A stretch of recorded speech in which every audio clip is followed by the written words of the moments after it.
कोल्हापुरातील टाकाळा इथं जमियत उलमा ए कोल्हापूर यांच्या वतीनं मौलाना कासमी यांच्या अध्यक्षतेखाली सर्वधर्मीय एकता परिषद आयोजित करण्यात आली.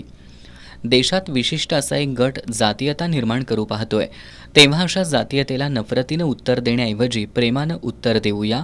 प्रेम, माया, आपुलकी आणि जिव्हाळा यातून देशाचं नंदनवन घडवूया असे विचार या परिषदेतून मांडण्यात आले.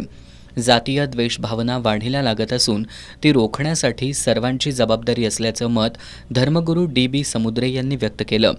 या एकता परिषदेची सुरुवात शाहू नगरीतून झाली असून तिचा प्रसार संपूर्ण देशभर होणं आवश्यक असल्याचं मत प्राध्यापक शरद गायकवाड यांनी व्यक्त केलं.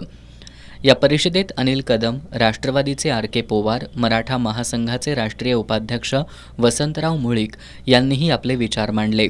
यावेळी गुलाब मुजावर, मेहबूब म्हालदार, आसिफ शेठ, हफीज सय्यद, इंद्रिस अन्सारी, मुस्ताक सुफी, हाजी अस्तम सय्यद यांच्यासह विविध समाजातील समाजबांधव उपस्थित होते.